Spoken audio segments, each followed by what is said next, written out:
know what I love most about this country? Capitalism. Do you know what capitalism is? Yeah.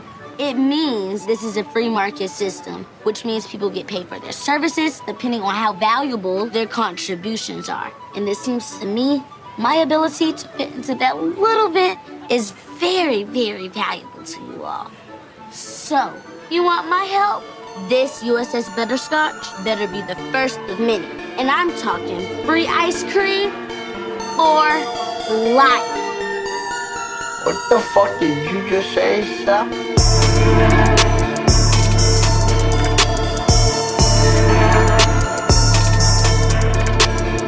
We don't care what you look like. We don't care who you voted for, who you worship, what you worship, who you love. If you want rule, there's one thing I can promise you, so help me God. Someone else will raise your sons and daughters. Yeah, so the Portland Blazers, the Portland Blazers are going to the playoffs. And people think that we aren't a sports podcast, that we're not in the know, that we're not in the, like... In the spheres? Bro, listen, you gotta... Yeah, we everywhere. We got spheres of influence everywhere, okay? From San Marcos, California, to Brooklyn, New York. I had no fucking clue the NBA was still going on. I saw today that Damian Lillard got awarded MVP, and I was really taken aback. Aren't, like, bubble MVP... I don't even fucking know what that means. Isn't Carmelo MVP? Isn't Carmelo having a really good season right now, too? I'm really upset that I'm missing all this shit. Well, the bubble MVP is just for the MVP for when they were in the bubble, because they're like quarantined off in Orlando. Can you hear me right now? Can you honestly hear me? Because I can't hear you. Bubble MVP, huh? Yeah, the bubble shit is like they're quarantined off in Orlando, and Damian Lillard has been playing out of his fucking mind. I think he's been averaging like 37 points. God damn. And had like 50 straight points sandwiched in between a 60-point game. Video game Dame Dollars. Bro, you've ever listened to his albums? Actually, no. It's on my iTunes, but I never really invested. He got a song with Jamie Foxx. It's actually pretty good. I actually fuck with Damian. I fuck with his music, actually. It's really good. But yeah, yo, Dame's mad cold. Like, I love... I mean... The last season that I watched was like when the Raptors won. Is that the same year that he... That was last year. He beat OKC at the buzzer and he waved at Westbrook? Yeah, that was last year. Bro, I love Westbrook, but seeing that happen was like... That was so sick. According to like advanced analytics, I'm not really a Russell Westbrook fan. He's just too inefficient, and I think the triple doubles... It comes off pretty selfish because no one does it, but... You know, I Anthony, you can attest to this. Like, I feel like I relate a lot to Russell Westbrook. Like, he's my favorite player because anytime I play sports, I'm kind of like that, where I'm incredibly inconsistent. Like, I could be either really on or really off, but I'm always, like, unnecessarily Yes, intense. we can hear you, Edward. Thank you for joining us. Eddie, do you watch basketball? Not really. We have... why not? Why? Yeah, why do you don't watch basketball? I'm just much more into like football than anything else, to be honest. Like, it's just football is like the only sport I really keep up with. So like basketball is like a very like offhand watch, but right now I don't really watch TV at all right now. Like, football's probably the only thing I'm gonna watch on TV in general. Right now we have our good friend Eddie Gorelik. Eddie is actually... I've known Eddie for quite some time. I think we've both known each other for quite some time at this point, but...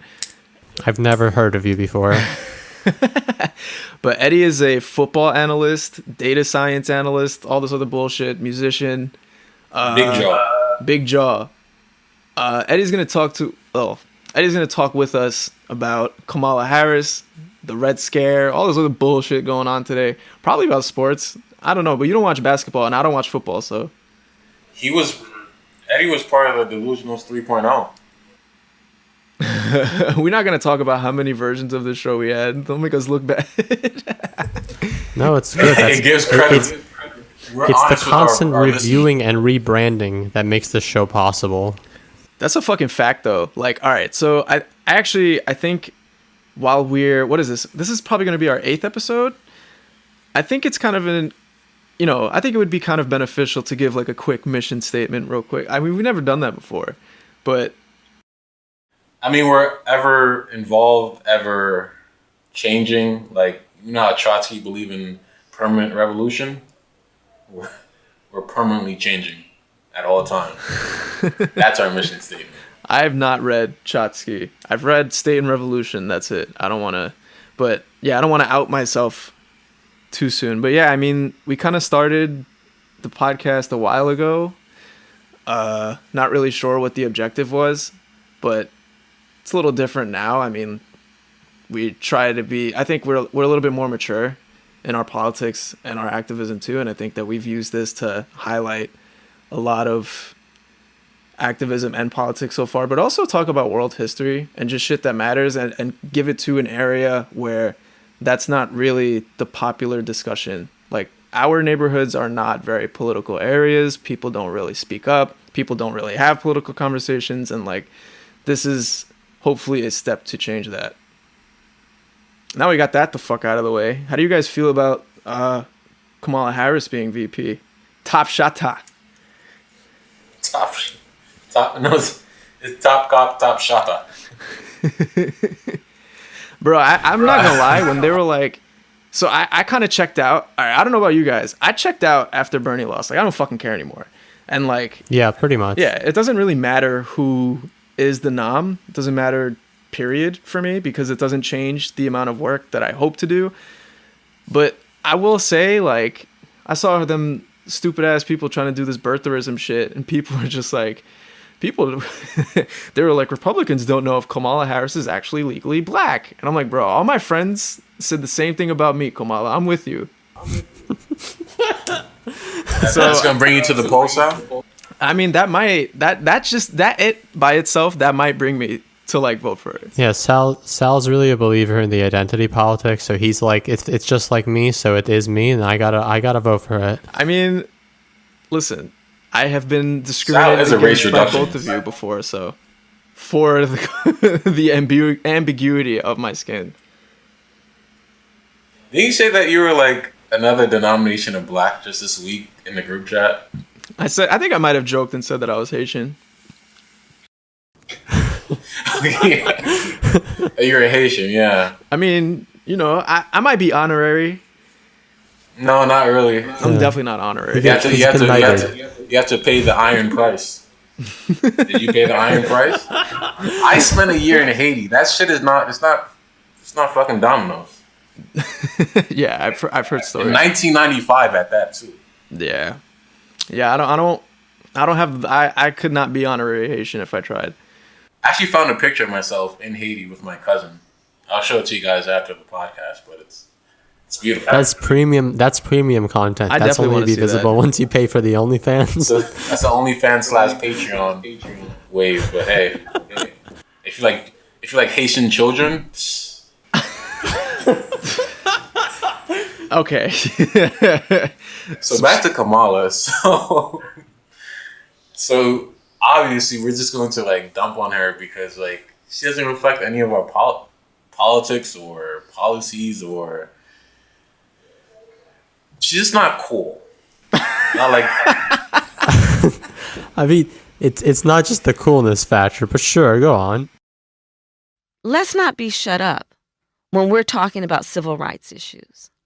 Because the way that we handle and address those issues is a statement about who we are as Americans and our identity as Americans. The way we treat Black people in America is an indication of America's identity, right? Mm-hmm. So let's be clear about that, one. Two, and this is what I find to be very interesting as well. I am on the Senate Intelligence Committee. I'm on Senate Homeland Security Committee. So we've been studying the fact, some might want to debate it, including 45. We will not. Mm-hmm. Russia interfered in the election of the President of the United States. Right. So if you look at the public reporting that has come out of the intelligence community, you will see that the Russians basically, they played around with certain things to see what would catch fire, what would create conflict, what would get people off their game in a way that would disrupt our democracy and people's confidence in our democracy. Number one issue, race. So here's the other thing I say to folks. Well, if you didn't otherwise care about race as an issue in America that needs to be dealt with, if you otherwise want to say, oh, it's their issue or it's just a civil rights issue, guess what? The Russians have made very clear, if we weren't before, that the issue of race is America's Achilles heel. Like the whole Russia. Okay, like I was a believer in Russiagate when it first started. I mean, it's like completely plausible that Trump and some Russians and some Russian nationals, they exchanged some money, dinged the election here. But to say that like the discourse between like the racial discourse in the United States was mainly caused by Russian bots just like flooding Twitter with like, yo, don't sign Kaepernick or Kaepernick is not like, that doesn't make any sense at all. And it completely, and in one article I read that like, is Kamala Harris VP-ship is going to be like the third reconstruction that the United States need. I'm like, are you fucking crazy? Like she is the Obama type that will completely erase race and everything that it brings to make white people uncomfortable. And look at the demographics of people who were willing to vote for her in the primary. It wasn't black people. Same with Cory Booker. It's like your own. They were. Go ahead. They were unable to. I mean, Kamala's campaign, I think its leading group was actually the college-educated white person. Like that's essentially was their leading group, which is a perfect like, I guess, complement to Joe Biden's group, which was the non-college educated white voter. So they've really actually just more or less kind of coalesced the groups that they think are going to get back the white voter base, the working white voter base, quote unquote, that they have lost, while also just assuming that the black voter base is going to have nowhere else to go, kind of. I think that's kind of been their new strategy, where they don't see that base as having any other option. And to be fair, they're not totally wrong. Even like my girlfriend's father, who is Indian, his family supports the BJP in India, so they themselves are quite right wing. They're still Democratic voters just because the right wing here is so unpalatable with its outright racism. They don't have a choice. So they're not total. They might not be wrong about the black voter, but particularly in trying to coalesce these two white voter bases, I think they're more so planning that they can get back some white voters. It's kind of weird that they did that because. Why are you to the right of the BJP? Go ahead. Well, the BJP's also been running, I think, India for like the last 50 years. So to be fair, like they are kind of the only party you can have there, if I'm not wrong. It blows my mind that. So the thing that amazes me the most about the discourse around Kamala is that like people are forgetting how fucking stupid this campaign trail is, because they could have mollywopped with Bernie, and he probably would have picked Nina Turner as his vice president. Like, but they kneecap him for two people that didn't poll very well during the trail. And like, you could probably make the case that there was election fraud and voter fraud and all this other bullshit. There was like margin of errors were off for Biden, but like whatever. But it's not arguable that they rallied behind Biden to get Bernie the fuck out of there. You could blame Warren, you could blame whoever. Warren probably is to blame, but like, it's like, it blows my mind, because it's like, you could have just easily won with Bernie and you didn't. And now you're doing all the work that you need. Like, you're doing all the work now that you don't need to do, because if you just picked Bernie, it would have been okay. And now, like, I can't like talk about Kamala's policies without somebody being like, "What do you want? 4 more years of Trump?" And it's like, why? I don't. I don't see how the two are related. Like, I just, that people are blaming progressives, and it's like, our fucking candidate lost. Like, our candidates always lose, and somehow we're to blame for everything? That makes absolutely no fucking sense. And also, it's like, if we have that much power to make your preferred candidate lose, why don't you try to appease us? You know what I mean? Like, if we have that perceived power, appease us.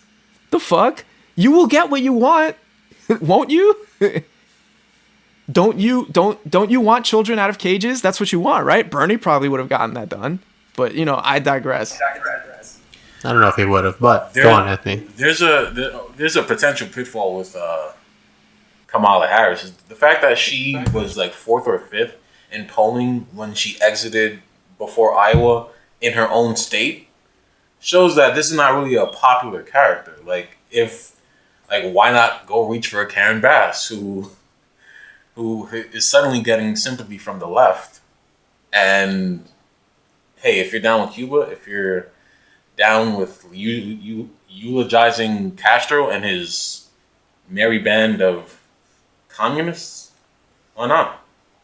Well, there's other thing. There's like, she's Kamala's from California. California's going Democrat anyway. What are you gaining actually from her? Are you hoping that she's going to pull in like the surrounding area of California? Like, it's not going to happen. California is the state that she's from. That's all you've benefited yourself in, which is where you already are. It's almost just like racking up the points in your in popular vote. And then going back to what Sal was saying before about the polling, actually I remember there's a statistician who went through each and every one of the exit polling for the primaries and found that in the states that Biden won, like, the polling error for the exit polling exceeds what the OAS would generally consider like election fraud, like by far. We're talking like 12% error in Biden and Bernie, like specifically. You're saying that was a mistake? You it's saying, really, hey, come on, man. I mean, I want to have to vote fair and square. Anthony's always posting it in the group chat, so I know he knows for sure that the primary is essentially a fake vote.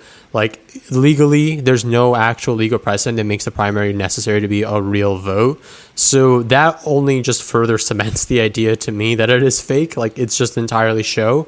But then on top of that, like, the greater idea that says that it's probably not even meaningful was like the Pew Research Center recently like released the poll where they asked like why Biden's voters are voting for Biden, and the top reason was that like the 56% of voters for Joe Biden said they're voting for him because he is not Trump. That is just their general reason, and only 9% said it's because of his issue/policy positions. Just like to counteract that, amongst the biggest concerns for their candidates' voters, more people said that they're worried about his policy positions than actually support it, with 15%.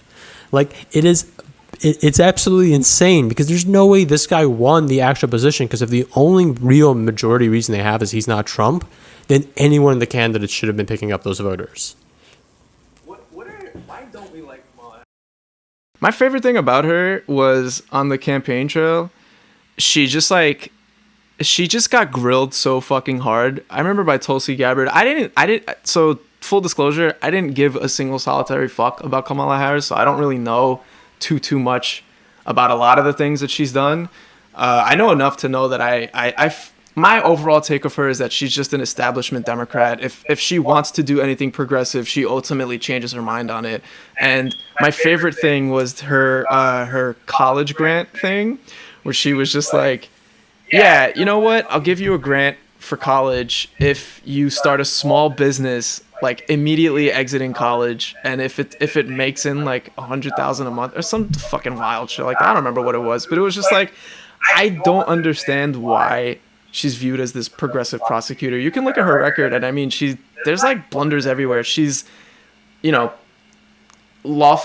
she's wrongfully convicted somebody because of a knife. Like, he had a knife on him, and some cops lied, and his lawyer was grossly incompetent, and she was just like, yeah, well, you know, he didn't file the appeal quick enough, so fuck him. Yeah, that case was very specifically interesting because like it was part of a 3 strikes rule, I think, that she had also fought to keep on the books, which was a bad rule because it basically allowed for violent offenders to, on their third strike, could be any type of violent or non-violent act, and then they would basically be sentenced to life. So he was sentenced to life based on that knife possession, which isn't particularly a violent act, if I'm not mistaken. He also threw it under a car. Supposedly, and it wasn't even him. It was his friend. Yeah, and then the cops said that was the reason why he needed to be going to jail.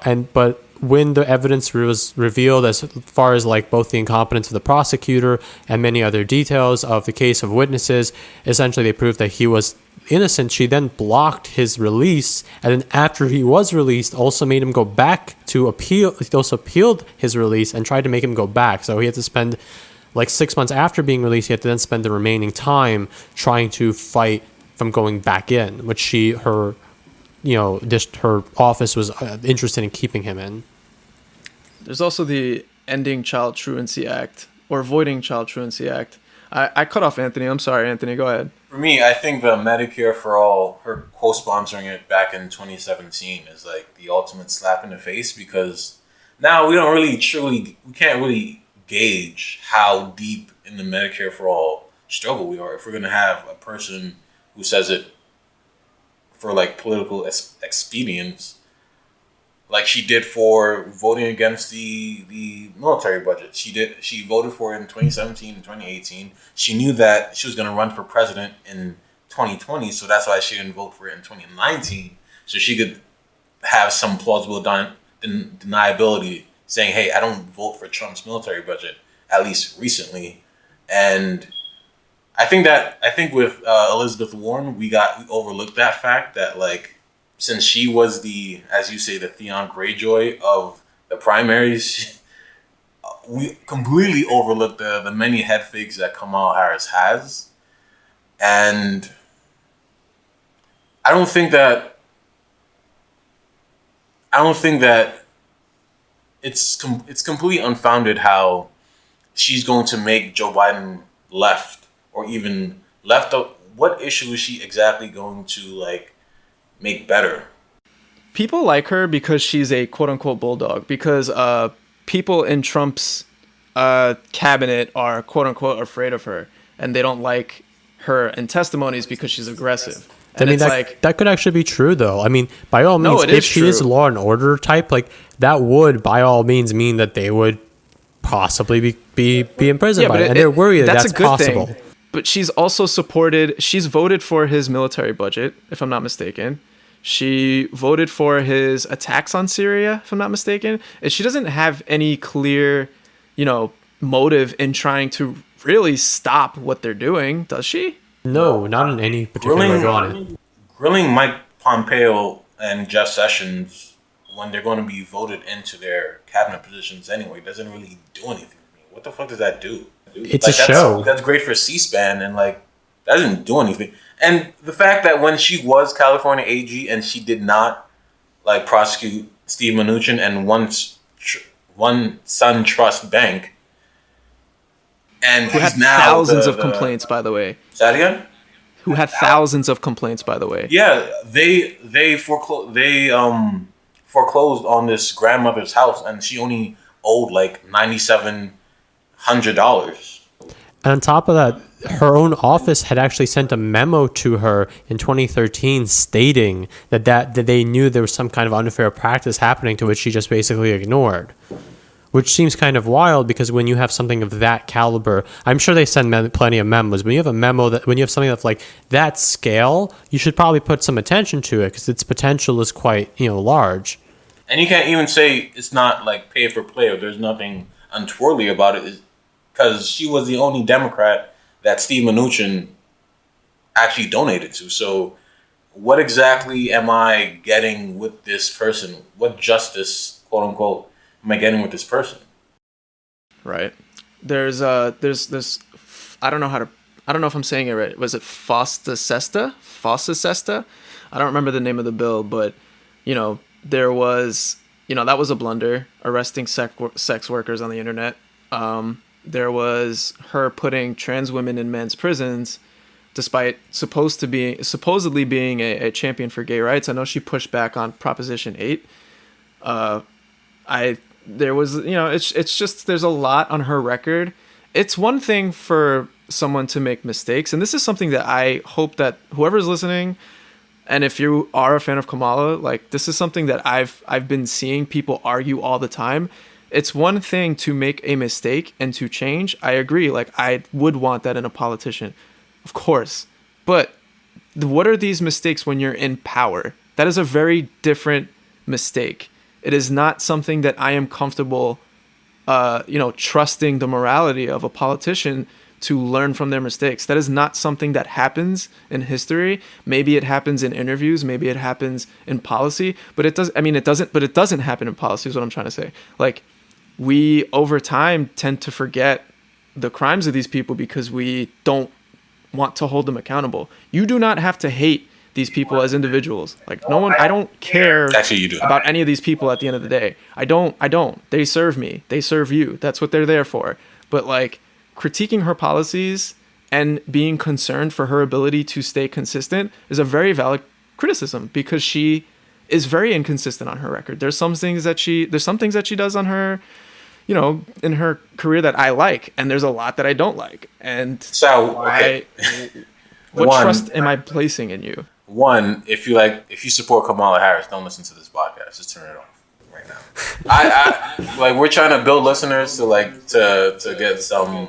No, just turn it off. You have to convince minds that don't agree with you, though. You have to do that. I don't know. Sometimes you got to make exceptions. I'm not sacrificing any of my ideals, but you have to at least be able to try to convince people who are against you. And I actually do have things to say about Kamala Harris, specifically about the learn from mistakes take, because I just wanted to say one more thing about, to say inconsistent, that says like she actually has done good things in her like attorney general career, and it's like, has she? Can anyone cite something good? Her goal was to lower the recidivism rate. Did she do that? Did she accomplish that? Probably not. Why? And take it from her herself. She's mocking people that are saying more prisons, more school. I mean, less prisons, more schools. It's like, why do we need a more carceral state? We don't need that. It's not working. Like, it's not, crime still goes up. Like, I don't understand. That shit's not working. I don't want someone that says, hey, guess what? Yeah, we could have more schools, but why do I have 3 padlocks on my door? I don't want the vice president to believe in that kind of rule. Sorry. So when it comes to like learning from mistakes, like that particular thing, so the reason why like these people won't learn from their mistakes though is because they're functionally illiterate about politics. Like, they have a complete misunderstanding about power, institutions, what these things do, and all of that. So like when Kamala Harris went on, I think, Pod Save America, when she started launching her campaign, she said she regretted the truancy law because she supposedly said, I'm thinking, quote, "It was never the intention to criminalize parents." Now, you look at the law itself, and it's basically saying we're going to put parents in jail if their kids go to jail. If their kids She literally said that. I can pull up a fucking quote right now. She literally says. So obviously, her idea, though, like, this is important because her idea here was that she would put this law in the books to scare parents, but she wouldn't actually use it. The problem is she doesn't understand institutional power, I don't think. At least if I take her at her word, which is what I'm assuming I have to do here, it just tells that someone doesn't understand institutional power. They actually think that the institution has the same morals as you do, which is bullshit. Every institution has the same morals, and it's power. That's its only institutional, like, real moral. And whoever is in power is going to act upon it however they feel power is best expressed. So even though her personal, whatever group as office as district attorney did not prosecute any parents, which I think is true. When she became the state general attorney, and that law was also passed into California statewide law upon her election, that's when people started getting prosecuted for it because, of course, power they do not have the same morals as you. It's someone who just flat out does not understand what institutions do, how to utilize power, how to weigh it. And to make it worse, her actual reason, this was the reason she gave for why she even passed the law, was because, I'm quoting again, I took a look at the analysis of homicide victims under the age of 25, and 90% were high school dropouts. Again, homicide victims were high school dropouts. So her idea was by keeping these people in school, the victim rate would lower. Not the actual perpetrators, but the victim rate would change. It's someone who does not have a full grasp of politics. And to even further drill this point, the current crime rate in California has gone up since it's passed. Like overall, it's gone up, like pretty not even like in a minimal way, like pretty decently significantly. It's gone up in New York too. I'm gonna say one last thing about Kamala, and then I am done talking about it. Yeah, then Anthony will. I'm quoting her directly. This is her about the 3 strikes law that she says she regrets, and this is consistent with a lot of her record, this kind of behavior. "We are putting your parents on notice," she said in her inaugural speech as Attorney General. "If you fail in your responsibility to your kids, we are going to work to make sure you face the full force and consequences of the law." I cut school all the time. Yeah, pretty much. I didn't show up for almost 2 years. Like, my parents would be rotting in a cell if Kamala was in charge. And don't get me wrong, I think that there is significance to her being the first black woman VP. I do think that stuff matters. I do think... Say it again? We mentioned that 17 minutes in. I understand, but I just want to make one thing clear. Like, her identity, her struggles, like, I understand how people relate to that. That does not mean that she has existed in the system with that being her understanding of how it works. She has not represented people's best interest 24/7. And I don't trust her to do that. I don't really give a shit who is in the runnings right now. Like I said, Bernie he hasn't won. Electoral politics doesn't really matter to me at this point, unless it's on a local level. And it doesn't change what I do and how I approach politics. But I urge people, look at this from the top down. Don't look at her on the surface and then around her. Look at this from the top down. Like the system. Look at everything that she's enabled. Like, and that's been my frustration. Like, stop telling progressives, like, just stop blaming progressives. This fucking infighting between moderates and progressives is so fucking stupid. Like, just shut up. Just shut the fuck up. And she doesn't have a critique of the system from the top down perspective that is actually salient? Engaging. It's not. It's one that does not bring enthusiasm. Like her critique is obviously, it doesn't show in her work at all. Like in her, what exactly is she structurally going to change, or what is? I mean, again, she wants to ban Trump from Twitter. Yeah, exactly. She's going to change the laws of Twitter or social media potentially. Like, that would be That's terrible. Exactly what we need. I'm actually more annoyed that Facebook has fact checkers now than I was before they did, because it doesn't add anything to it. The people who actually could make use of fact checking don't look at it. It makes it worse now. Actually, it makes it worse. I also want to point out her father is a Marxist and was very upset with her comments about stereotyping Jamaicans and weed. I think that's important to note. I think the reason why I thought that Kamala Harris had an excellent chance at the primary was that, like, the first day of her like announcing, CNN put her like at number 1 in their rankings of like probability of who wins the primary. And it's like, I know that when the media, when you're a media darling from the jump, they're just gonna keep piling it on until they get their desired result. So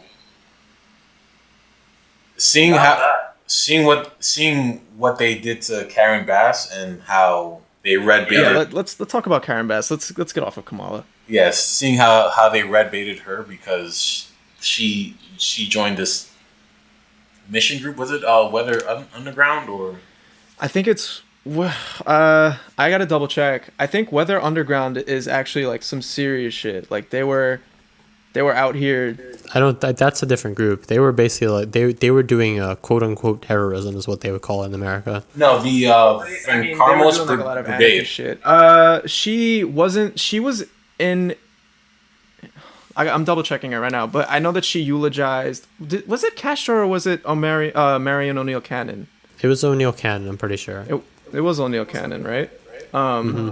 Yeah, so she basically organized with some American people to build some homes in Cuba, and they were for a woman who was the chair of the CBC. This is like the most media she's ever gotten, like ever, and not because of some like accomplishment that she did. It's just that the media's need to red bait, especially after Russiagate, even though Russia is no longer a socialist communist country anymore. It's just that they need to do this in order to fulfill, like, in order to solidify this gap of what's acceptable, what politics is acceptable, and what's not. So according to this article in The Atlantic, Biden campaign knows about Bass's history with the Brigade, which began as a joint venture of the Castro government and Students for a Democratic Society, leftist anti-war organization that gave birth to the Weather Underground terrorist group. I didn't really look into that much, so I don't really feel comfortable talking about that. I don't know the validity, but I know Karen Bass eulogized O'Neill Marion Cannon, and this individual he was a member of the Communist Party in America for a while. He joined in the 50s, and I know that people have very different definitions of Black liberation. I'm not quite sure if I'm not going to apply labels to people that I am not, 100% well read on, but I do know that this is somebody who was a union worker, who unionized people, who was very much so about progressive politics, workers' rights, Black and Latino rights, giving them fresh produce, and just the very basic needs of humanity. Not to mention, he also elected a lot of Black and Latino representatives, some notable people like Maxine Waters and Karen Bass. He also worked for Obama in 2008, and this campaign meant so much to him that he died with a smile on his face with an Obama shirt on. And it's insane to me that someone like Karen Bass, who eulogized this individual, who by all accounts seems like he was a good person, and not to mention a good person, but an effective campaigner. I mean, look at the people that he got elected. And we snub her because she eulogized him because of his affiliations with the Communist Party. And it kind of speaks to the nation, or internalization of fascism that happens in this country, and the conditions in which lead us to have consistently two choices for president that are just ass, just either neoliberal or neoconservative, but just overall imperialist ass. So that shit bothered me. It bothered me that she didn't get the nomination because not to mention, she simply eulogized this person that helped get her elected. I would imagine that they have a very close personal friendship. She did a lot of work herself. She's also known for being, like, people talk about her and say she's been nothing but a Democrat. So she's been loyal to the Democratic Party too. So, like, that's not what they value. Yeah, but Loyalty is what they put on their face, but what they really value is like favor for favor. Right. That's kind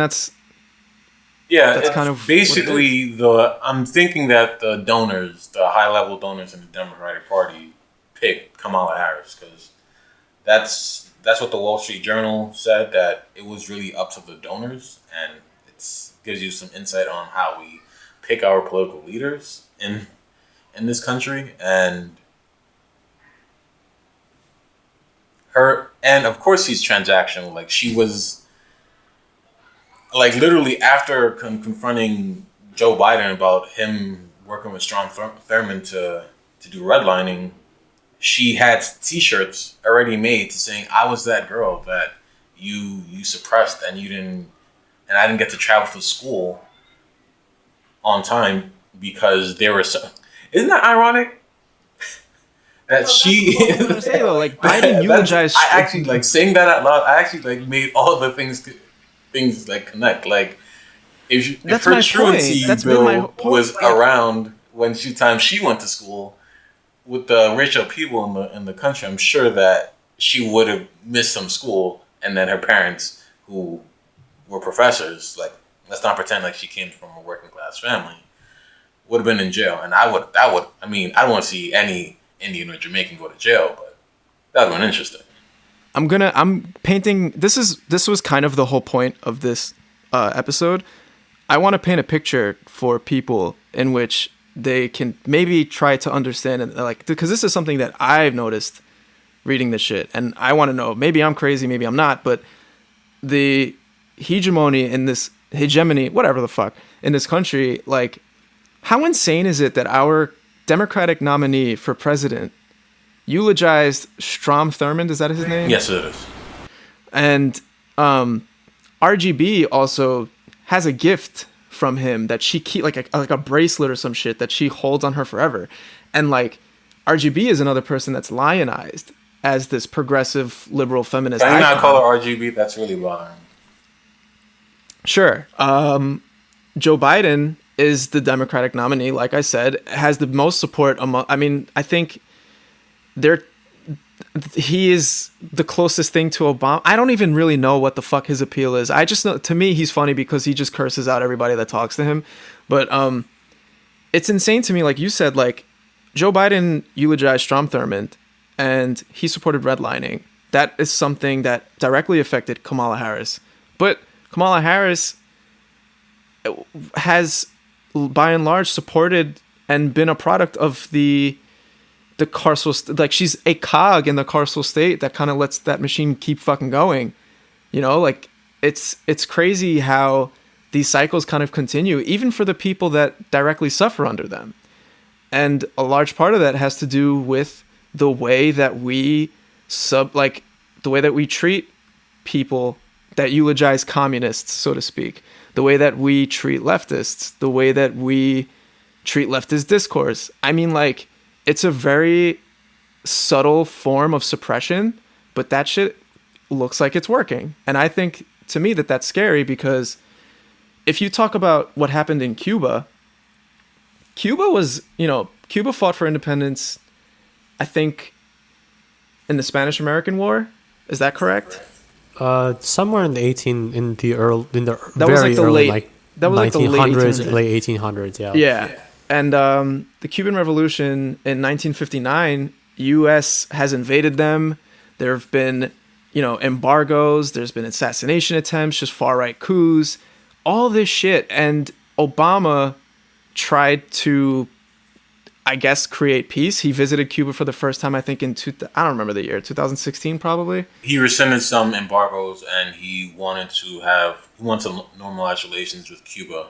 And the first step was, in 2016, the first step was to actually have the MLB visit Cuba and play baseball there as a preseason. And that's spurred on a visit. And I read that in The Economist that Joe Biden actually wants to reinstate those embargoes. Yeah, that's the shit that's crazy to me. It's like, Castro wrote a letter to Obama entitled Brother Obama and basically told him, like, fuck off. There's no way you can make peace. You can't just make peace for all the damage that you've done to this country. And I think that, for me, what upsets me the most about all these actions is that it's, the choice to kneecap Bernie, the behavior of liberals and moderates to kind of scold and finger wag at progressives for not being excited about Biden and Harris. The decision to more or less scold Karen Bass for her eulogizing of her fucking friend, by the way, and then you combine that with the way that we treat people that we invade as a country. Like, we cause all these issues and we cry wolf all the fucking time, and it's so weird to me because I feel like that, in its own ways, creates this hegemony that normalizes or internalizes fascism. And you think that the media would be like one outlet in which you could, like, I don't know, do their actual function of critiquing power in a meaningful way, and they just don't. And one thing that got under my skin is that Twitter has this feature where they cite I'm not sure that's exclusively Russia and China, but they cite that this is a Russian affiliated media and this is Chinese affiliated media, which is very like underhanded, considering that the complete American media apparatus they're just stenographers to power. Like I don't know if you know this, Scooter Libby in the George Bush administration, he purposely leaked a story to the New York Times about Valerie Plame. She was a spy working in Afghanistan, and as you know, since it's so covert that you don't put their names in the newspaper because obviously certain governments or terrorist groups will target them, and that's what he did. And the fact that like that's okay with you to just like be to facilitate the internal strifes within an administration, they're not even like opposites of each other. It's just like really concerning. Like, what exactly, like I follow RT on Twitter. Like, there's nothing that they put out on Twitter that's so like that deviates so far anywhere from the Associated Press. So I'm like, why does this designation need to happen, and why is it not happening to like American media? And to put even more insult to injury, AOC was the one who backed this up. Like, she, out of everyone in quote unquote left politics, she's the one who applauded this, not Omar, not Tlaib, not the rest of them, saying that like basically it's not censorship in a way that you can't say certain things, but it's certainly it's suppression. Yeah, it's a cold chill in which to discredit a foreign media outlet when none of these media outlets in the United States really like publicly disclosed who donates to them, who supports them, how are they, what transparency you give to with certain stories that you write, and as opposed to the stories that you don't write. Like, what's the point of it? And you don't even know, and I'm pretty sure you don't even know the dynamics between the like RT and the Russian government. Like, they say that like Putin kills journalists all willy-nilly. I'm like, are you trying to tell me that a former KGB agent, his most effective way of like suppressing media is outright killing them? So even in the United States, they know that we're outright killing journalists? Does that sound like stealth or smart or like plausible at least? Like, I'm pretty sure there's different factions of Russia, because there's different oligarchs in Russia that have like competing interests that they do kill journalists, but it's like not everything is linked to the Russian government. Like, not everything bad here links to the United States government. So all this red baiting, I just throw up my hands, I look up at the ceiling, I cry a little bit, I smoke, and then I sleep. And then I eat. What you were saying about like the relationship with the state government and like the media, like even in the US you have state officials, like on one hand you'll get every single media outlet like fighting the Trump administration to these articles saying how they're all stupid or they hate or like they're limiting freedoms or their policies are bad, and on the other hand they'll do the anonymous state official what's it called, they'll say like the anonymous state official is told us this about this target in Iran. Like, you're repeating the same people who you're saying are lying, and you're repeating them without any like question of their credibility. Like, your entire basis for your article, the same way they do with like police propaganda, is literally the source that you're criticizing. That is your only source of information. You got this from like two different ends recently, like with the Soleimani killing, where they said that he was they decided just took the State Department's word. They said like the State Department official we spoke to, unnamed State Department official, said that this person Soleimani was like a great evil, he needed to be disposed, he did this bad. But like, you look through their own history, they don't have any of that. They don't have anything like that on New York Times history. They don't have anything like that on the CNN history about Soleimani being this bad. In fact, They had more about him being positive and such. But the state officials decide that this story has changed, so they have decided to leak this story to these medias, who then just repeat them without question. And on the other hand, you have the same thing with the rival oligarchy thing occurring through the Afghan bounty story, which just seemed like total bullshit from the start to me, because their entire piece of evidence, if you go through I think the earliest article came out through it, the entire evidence they had, and material evidence they had, was that Russian troops were leaving behind weapons after training exercises. I'm pretty sure that's not even a unique thing to the Russian army. Forget it being proof of a bounty program. And as it would turn out, from like the 2 weeks that happened afterwards, every single military agency said that, yeah, it sounds believable, but we don't have proof. I don't think I'd go to court with this as my evidence because I don't think I have enough evidence of it. So every person who's on named record said that no, it's not probable. It doesn't sound like we have evidence for it. But every unnamed official was quick to just sell it as a real story. And that's a great example of where, you know, this hegemony idea comes into play, because they're all trying to build the same exact narrative of Russia being the big bad, and there's no real question that it's true, despite their evidence being there. It's questionable, and you just have this straight up state propaganda coming out through a for-profit outlet that just is nominally not the state. And like the fact that the Washington Post, owned by Jeff Bezos, they were actually they did a bid to do they were bidding for a contract for the Pentagon to do all their like software basically for the entire Pentagon. I'm like, so if the guy who's vying for that bid also owns the Washington Post, I'm pretty sure that his relationship with the Pentagon is awfully warm. So how can you credibly say that, like, with the Washington Post, that the democracy dies in darkness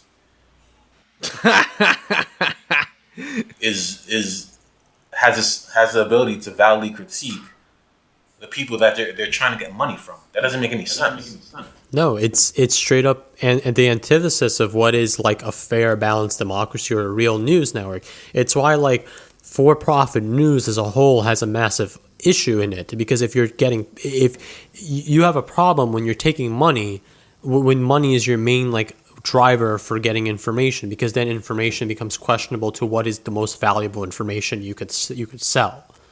You know, it's not, you have a real, this is again, going back to like the main point of Kamala and all these other people, like their critique of the society around us does not include these basic principles that need to be understood and fully evaluated in the solution. Instead, it's a very reactionary reaction to these, where they say that Facebook has to fact check, but they don't take into account how money plays a part in Facebook's fact checking, because they don't have the full throttle knowledge of the political machine or the economic machine they're in, or just the world they're in, to fully, understand, critique this problem as it actually is, which is that the money is the problem. It is the issue with all these things.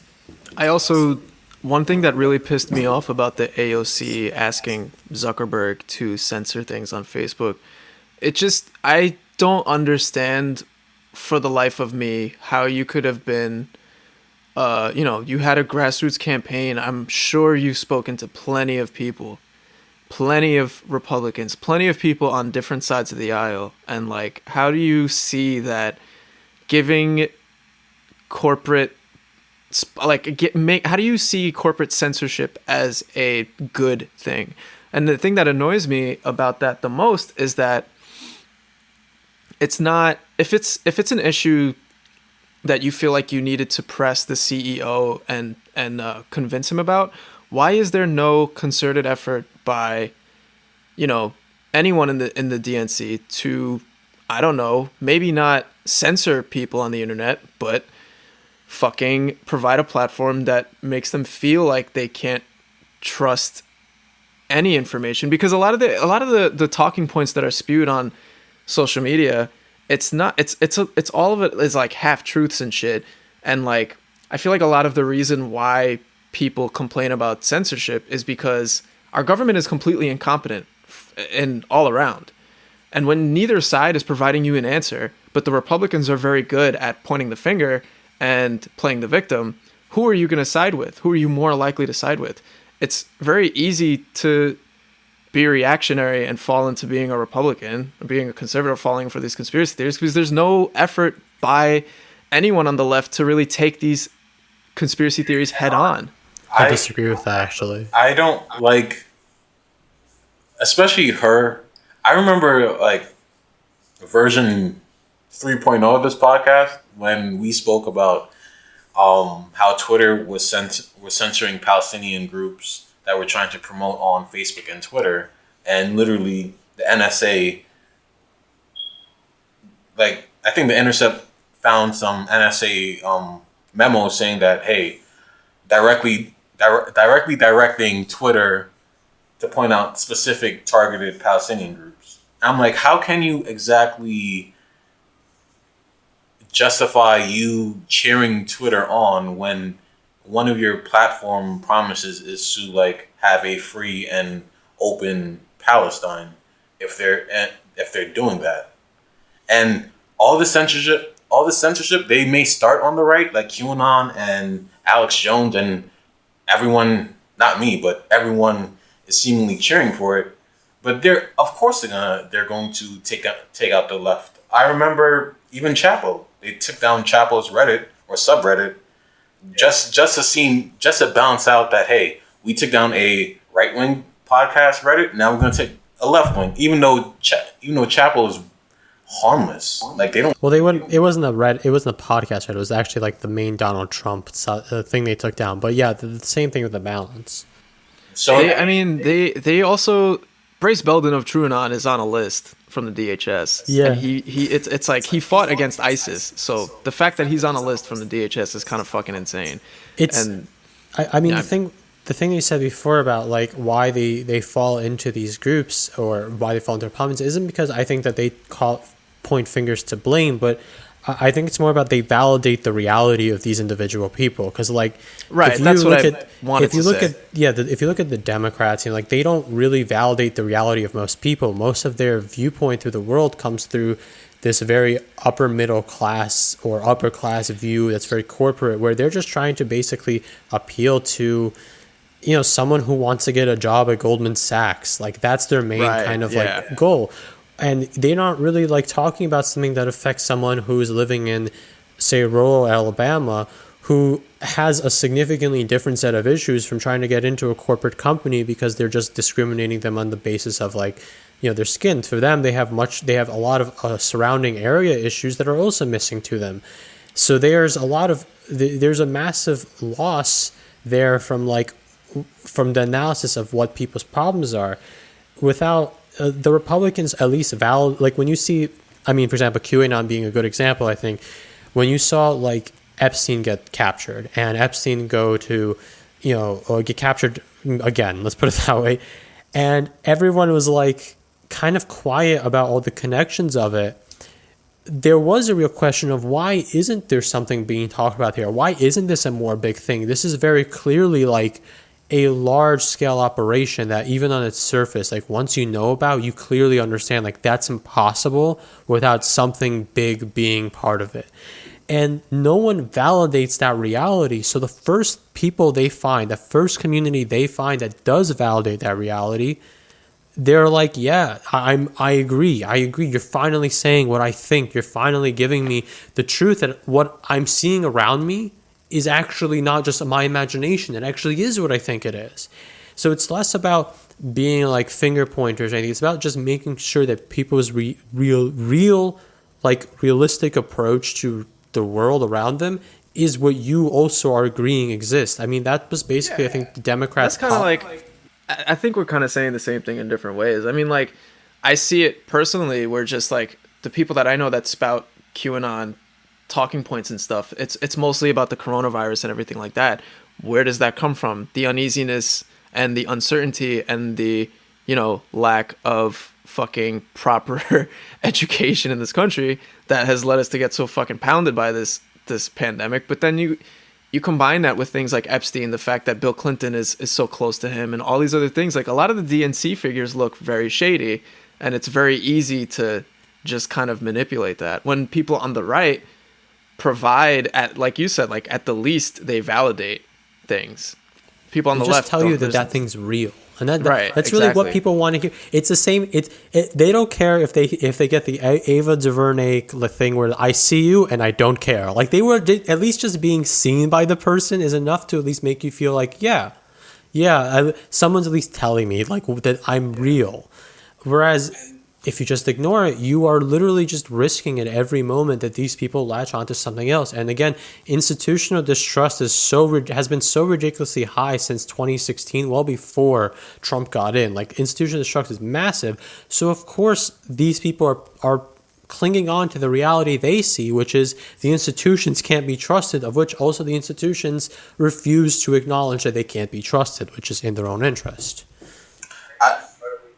I wanted to jump off Edward's point of the modern politics being like self-gratifying and like this portrayal of self-validation.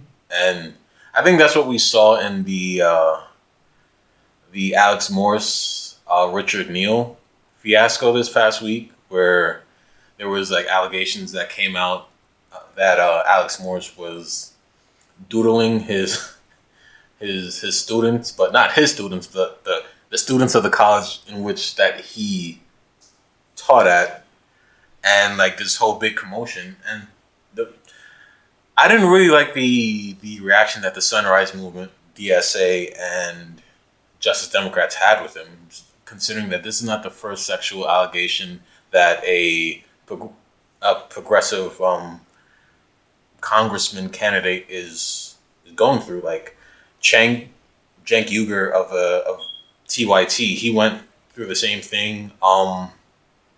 Katie Hill, she doesn't have our politics, but I was very sympathetic to her because like all she did was have like consensual relations with a staff member. And if we start like moralizing especially the left, if we start moralizing like, well, you can't have relations with this person because of a power dynamic that's not even there.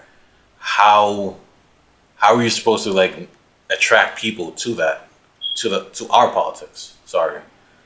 I think like that power dynamic thing requires a lot more like sort of investigation deeping into, because there's places where obviously you don't have a choice but to consent. Like that does exist. Like there is no choice but to consent. So if you did consent, you as long as you at least said like that was forced on me, you can always make the case that the power dynamic happened.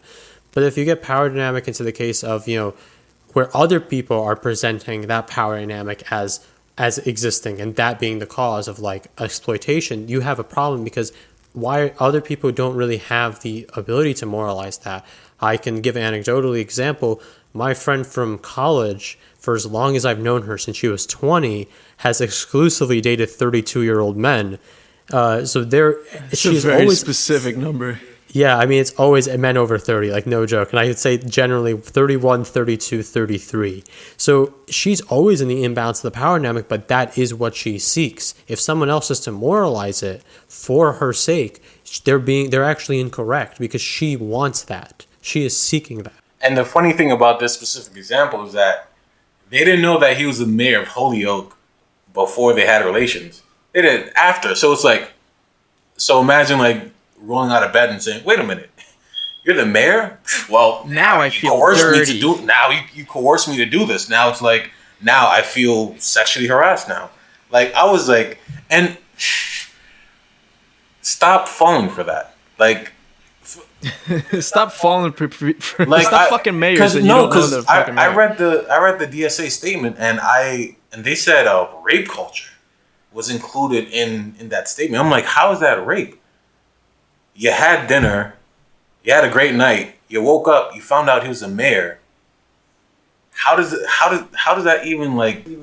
The thing is though, just to make clear, like none of the people that he had consensual sex with are the ones that spoke up about it. like, as far as I know, from based on the message, there's none of those people said that they were coerced. None of those people said that it wasn't consensual. None of those people have made those statements. So that part is always just important to add, that it's not just like that those people said and we're disagreeing with. Like, no one has actually made that case. The case that was made was, of course, as it's been revealed through the Intercept's reporting, that it was a group of young Democrats who were organized and trying to get this Alex Moore story out for like the last year or so. They were trying to kind of push this narrative for a while, and their only things that they had contact with them, they were the ones who pitched it, who gave the story, who did everything.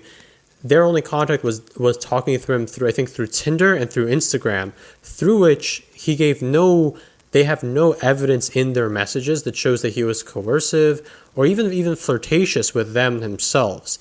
Like, it's all based on hearsay of them arguing that this is a common knowledge, and also that no one has actually said that this happened. Like, again, it's not impossible that it happened, but the fact is no one's actually accused them of it directly happening to them.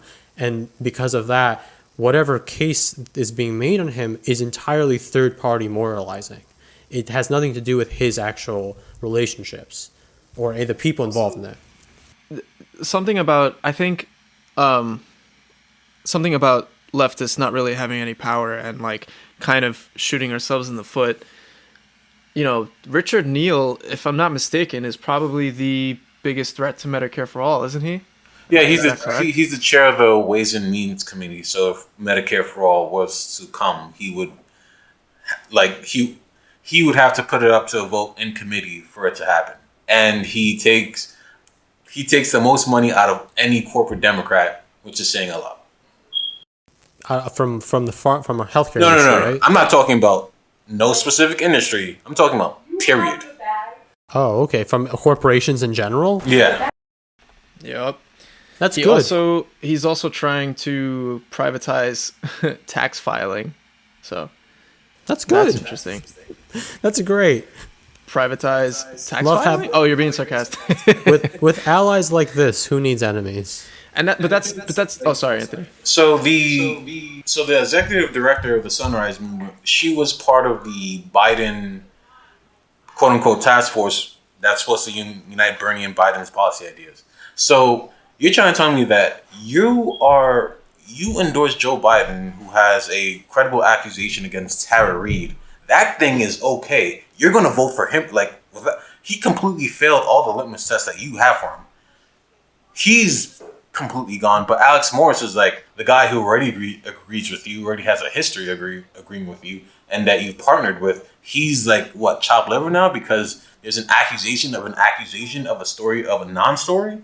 Like, if Political and Business Insider they shot that story to them and they said no. So why, I know that Business Insider and Political, they're not the most progressive media outlets, but if it's not up to snuff for them, why believe it? Why go so like heavy-handed to like distance yourself from Alex Morris when you've embraced Joe Biden so heavily? Well, they might have not known that, to be honest. I mean, they were reactionary by all means, but they might have not known the backdrop behind like the pitching. But Political speaks to the Justice Democrats, speaks to the Sunrise Movement all the time. You can't just pick up a phone and say, "Is this true?" Or what do you think of like perspective? Or actually believe in Alex Morris? Like, because think about it.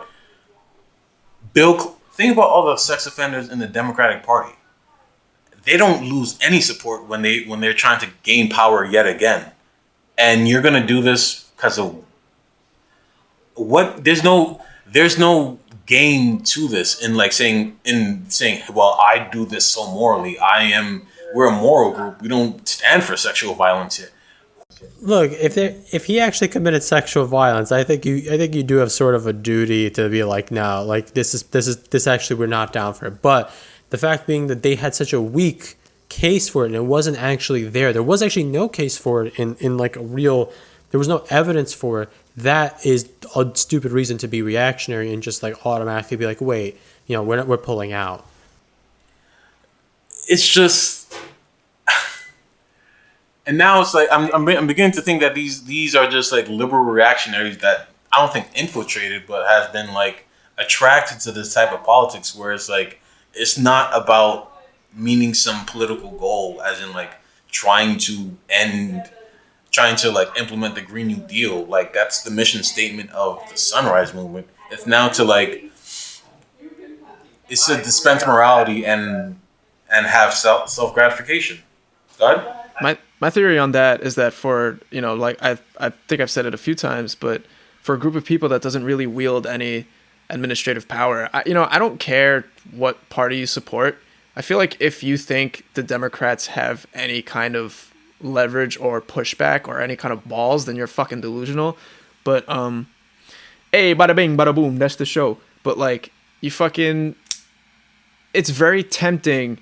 It's very tempting for you to weaponize, it's very tempting to weaponize culture when you don't have any real power. And that's what I think liberals tend to do. It's just, and that's what I think makes it appealing. Like, Edward, you mentioned, I think in the chat, you said something about like, this kind of politics appeals to people that, like, it appeals to these kinds of people the way that law enforcement appeals to like would-be murderers. I kind of feel like that's applicable. Like, I think when you see people, when you don't really have any real kind of administrative authority or power, but you feel like you can scold someone for being a racist, a sexist, a misogynist, a rape apologist, like all this shit that leftists, not leftists, all this shit that liberals do, it's just like, why the fuck wouldn't, it's just very tempting to do it. Like Alyssa Milano is a perfect example. It's just like Charlotte Clymer, another perfect example, like bullying. Slight disagreement there, because like if you're trying to be genuine about your politics, there is a need to be respectful to people around you. Like that does include like every single group in your vicinity. There's just no reason to be this reactionary, oversensitive politic that doesn't really that just doesn't make sense. Where again, you're just reacting to an accusation that doesn't really have legs on it. And that's where the problem lies, because I don't think there's an issue with saying that, you shouldn't be a sexual assaulter. Like I'm not going to put a sexual assaulter in office if they actually commit sexual assault. I don't think there's a problem with that. But the problem becomes that when you are allowing an accusation like that to override a certain evidence-based analysis, to be like, yeah, okay, what is the accusation? Like just asking that basic question, in fact, would have just straight up thrown this away. It would never happen. If they just been like, what are you accusing him of exactly? Like, what was he accused of doing? Because at that point, it would have just been, he DM'd me, and that would have been it. And it'd be like, oh, that's nothing. Like, he DM'd you? What does that mean? Like, did he say something mean in there? No, he was respectful. I think it's that temptation, though. I think it's that temptation to wield some sort of cultural power over people. I mean, like, you have an opportunity and you take it. It is one part of the power, because like I think I've mentioned this to you before in our chat, where we have there's all these people who were radicalized by the internet, who've only experienced the internet as their only real politics, so their only control, their only real sense of control comes over the internet and like how people talk to each other. So in that's what they want to control and that's what they want to do. So they've gotten used to that. But when it gets to like real life, you can't. That politics doesn't really exist anymore. You don't have that.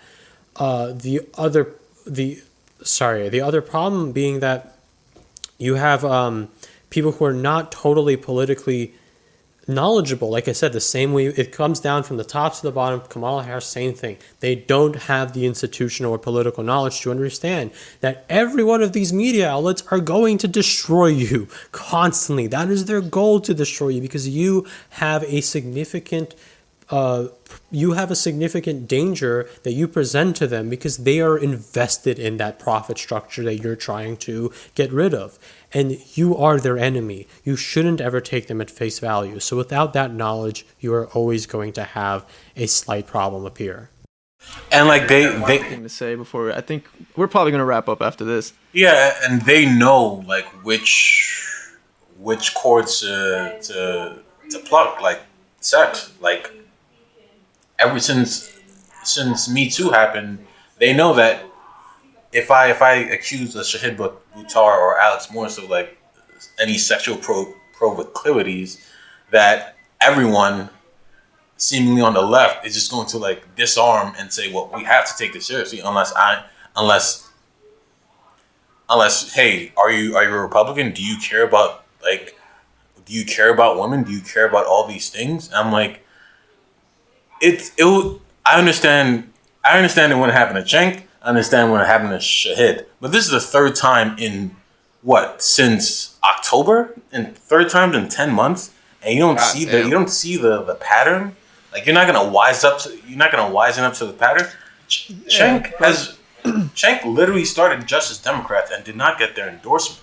Just because that in 2003 he wrote some sexual blog post joking about women and like, hey, I'm too fat to get that hot chick. Or, well, I wonder what she's wearing. Like, totally innocuous things. And that's pretty sad that, like, Bernie Sanders had to unendorse him when I'm pretty sure if you run the numbers, I'm pretty sure Cenk has through fundraising on his network and by himself, probably like over $1 million for Bernie Sanders. And if we're going to talk about solidarity of the left, like, these things shouldn't be automatic disqualifiers, and we should also let due process happen before we start unendorsing or suspending endorsements for anyone. What's wrong with due process? It's not just a right-wing talking point. It's an actual legitimate thing that should happen. I also think when you talk about power, like I mentioned before, talking about power, the power that politicians hold, the ability to hold them accountable, when you consider the weight of like, okay, you're going to unendorse this person because of an allegation and you're going to give their opponent the alley-oop to win their primary, their whatever their contest is. And who is their challenger? Who are you effectively helping? Richard Neal has no answers for Alex Morris. What? Especially being the person who gets the most money out of any congressman. What are you gonna say about no one likes money in politics. Everyone the whole party likes Medicare for all. The whole party likes the Green New Deal. There's no basis except to do some underhanded things. And unless that wave of support believes that's the only thing he has. That's the only thing that Alex Morris has. Go ahead, Edward. I mean, it's just important to just make the distinction. Like, if they did commit sexual assault, you shouldn't still support them over the potentially other candidate. Like, if that was actually what happened, I don't agree with that case. However, in these two cases, that isn't there quite. Like, it's just that the overreactionary substance here is the problem. And with the due process argument, there is one issue with that, because in our very current society, in the very current way that like post-enlightenment ideology has about evidence, unfortunately, even when sexual assault does happen, it's a very private event. It actually does become one person's viewpoint against another.